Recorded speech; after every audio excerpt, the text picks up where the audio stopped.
আমি সকলকে অভিনন্দন সালাম জানাই। আমি এনজিও ট্রাস্টের একজন সদস্য। আমাদের আগস্ট সেপ্টেম্বরে 1000 ইউনিট রক্তদানের আমরা পরিকল্পনা করেছি। আমরা 15 আগস্টের পর থেকে কিন্তু আমরা ডেট নিয়ে নেব পুরুলিয়া ব্লাড ব্যাংক এবং রঘুনাথপুর ব্লাড ব্যাংক থেকে। আমরা যে সকল এনজিও সদস্যবৃন্দ আছেন সকলে আমরা প্রচার করি, অ্যাওয়ারনেস প্রোগ্রাম করছি, সচেতন করছি, কিন্তু আমরা কোনো জায়গায় হয়তো ভুল করছি। কি বলুন, যেমন আমাদের মধ্যে ম্যাডাম বললেন যে যদি আমরা বাড়ি থেকে রক্তদানের প্রচারটা শুরু করতে পারি তাহলে আমার মনে হয় ভালো হয়। কেন আমরা বাঙালি, আমরা শুনে আসছি আসল শিক্ষক হচ্ছেন মা।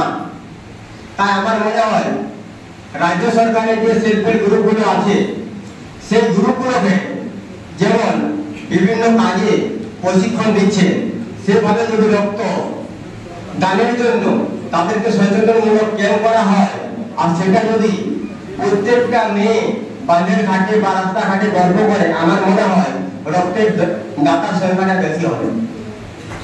এটা দ্বিতীয় গল্প, যেমন প্রতিটি গ্রাম পর্যায়ে কোনো উন্নয়নমূলক কাজ করতে গেলে গ্রামে যেমন গ্রাম উন্নয়ন কমিটি ডেকে পড়ে, তারা একটা আলোচনা সভা করে।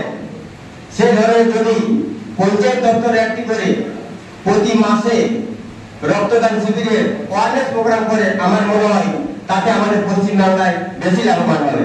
দ্বিতীয়ত, যে সাব সেন্টারগুলি আছে আমাদের, যেগুলো এখন সুস্বাস্থ্য নামে পরিচিত, আমাদের আশা কর্মীরা বাড়ি বাড়ি যায়, যারা গর্ভবতী মারাকে বাচ্চাদেরকে বিভিন্ন অ্যাওয়ারনেস প্রোগ্রাম করে এবং তাদেরকে হসপিটালে নিয়ে যান।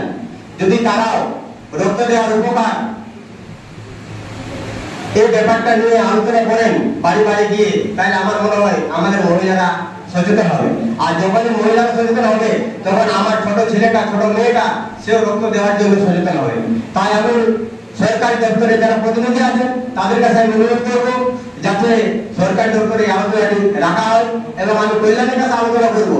কল্যাণ অনেক সময় সেলফ হেল্প গ্রুপ নিয়ে ট্রেনিং করায়। আপনারা যেহেতু আমাদের পুরুলিয়া জেলার মানব সম্পদ আমরা চিনি, তার থেকে বড় কথা যেহেতু রামকৃষ্ণ মিশনের লোকশিক্ষা পরিষদ আপনার সাথে জড়িত আছে, আমি গর্বিত।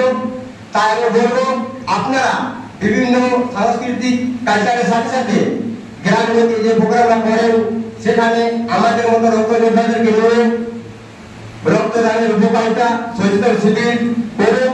আর বিশেষ করে আমি আমাদের বন্ধু পরিবার তথা সাংবাদিক বন্ধু, খাস করে হারিফটাকে আমি বলবো, রঘুনাথপুর এলাকায় ওনার একটা বড় ভূমিকা আছে। আমাদের মুসলিম সমাজের মধ্যে রক্তদানের একটু অভাব আছে। আমাদের মুসলিম সমাজ পুরুলিয়া জেলায় রক্তদানের পিছনে দেখতে গেলে দেখবেন ফুলবেড়িয়া আজাদ ক্লাব এবং হেডটি পঞ্চগ্রাম রক্তযোদ্ধা, রক্ত পরিবারের সদস্য আমাদের হানিফ শেখ এবং আমি নিজে এই কতিপয় আমরা মুসলিম ছেলে মেয়ে যারা আছি রক্তদান শিবির করি।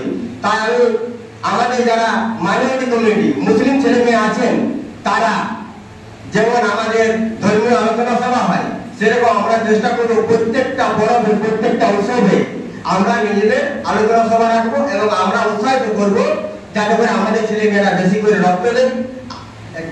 যেসব রক্তদান শিবিরগুলো আমরা বিভিন্ন গ্রামে করছি, ধরুন আদার্স কমিউনিটি গ্রামে করছি, আমি সমস্ত ভলেন্টিয়ারদেরকে অনুরোধ করবো যেখানে মাইনরিটি কমিউনিটি আছে, অধ্যুষিত মুসলিম এলাকা, সেখানে আপনারা রক্তদান শিবিরগুলো আয়োজন করুন।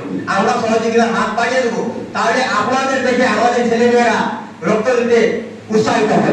এরপরে আমি আমার বক্তব্য শেষ করি।